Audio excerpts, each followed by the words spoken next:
Hey, I'd like to talk about Uber and crisis communication.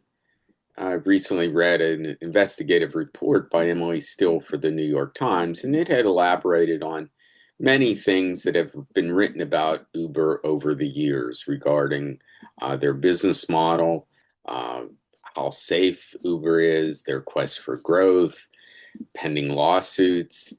And she quoted a number of documents that were fairly recently released, court documents. And I think when you look at that, you start to think, what are some of the do's and don'ts of crisis communication? So, Uber between 2017 and 2022, as evidenced by the documents, had reports of sexual misconduct or sexual assault virtually every 8 minutes. Yet, what was reported to the public was far less than that. And behind the scenes, Uber was doing a lot in trying to understand the degree of the problem, what they could do to mitigate things, to make things better. But they weren't very forthcoming. And a lot of things that they identified as partial solutions weren't implemented. Why? Well, maybe it was just to protect the contiguous growth, to keep out of the news regarding safety, maybe to help prevent some lawsuits. I'm not sure. We can speculate in all of those ways. But for me, the bigger issue comes down to what does this say to us about how to effectively deal with a crisis in an organization? I know Netflix just recently did a documentary on the Tylenol scare of 1982, and they raised a lot of questions in that documentary. I'm not sure what it all means in the context of could this possibly have been done at one of the Tylenol manufacturing plants. For me, the Tylenol scare is still the gold standard of how to respond to a crisis.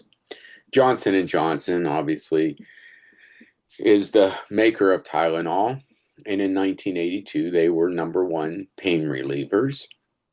And then there were reports of death in a Chicago area. There were 7 people who died from ingesting Tylenol capsules that had been laced with cyanide. Fairly early, the FBI knew that it seemed to be contained to the Chicago area. But Johnson and Johnson, they did some things that were so noteworthy. One, they recalled all of the product from all of the shelves in the country.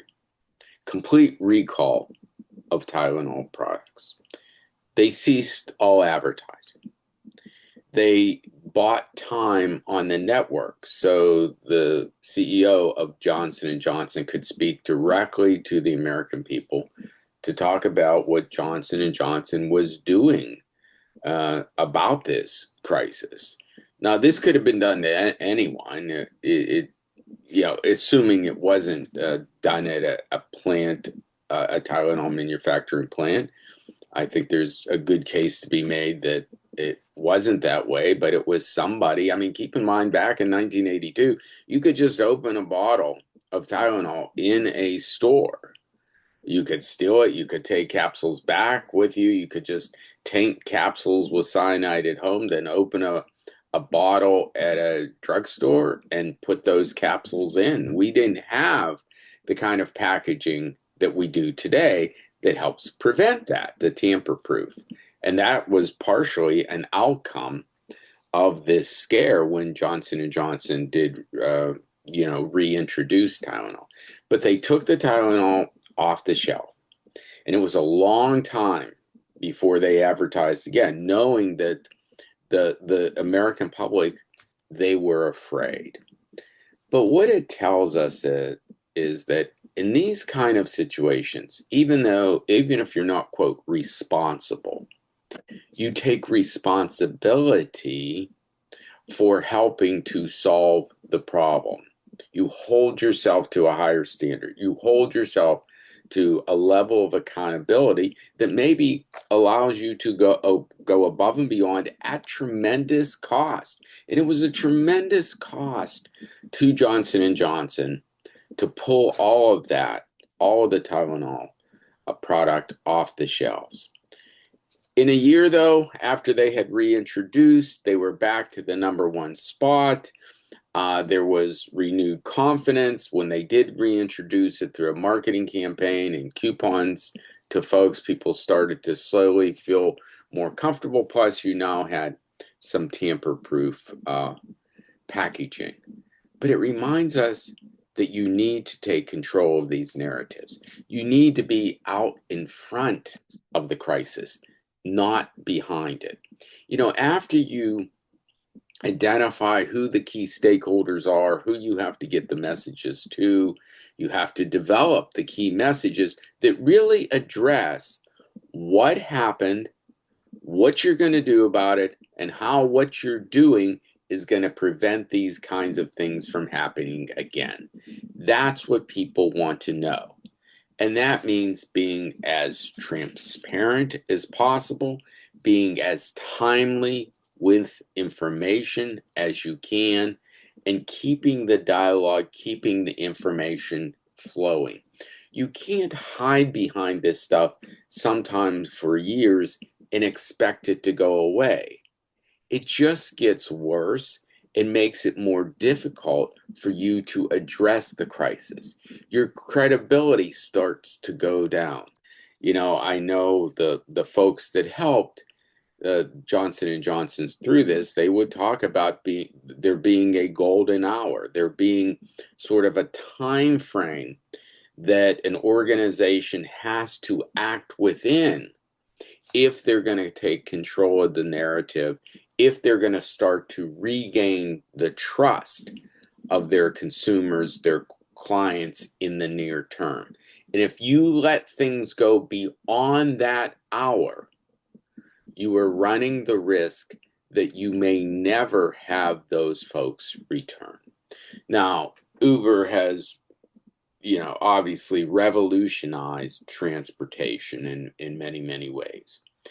The incidents that we're talking about are a small percentage, but I think Uber has to say, even one is too many, and we're going to do everything in our power to prevent the one. Get out in front of the message, be transparent, keep the information flowing, and usually you're able to retain your place in the market or even grow because you're increasing confidence that folks have in you.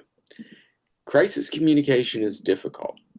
A lot of organizations definitely mess this up and they pay a severe price for it.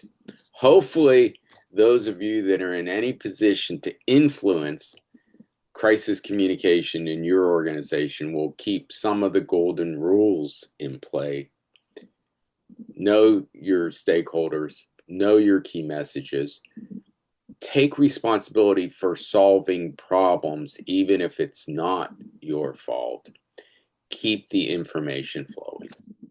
Thank you so much. Keep in mind, if you like these videos, consider subscribing. Professor R.J. Placone on Communication Excellence. Thank you.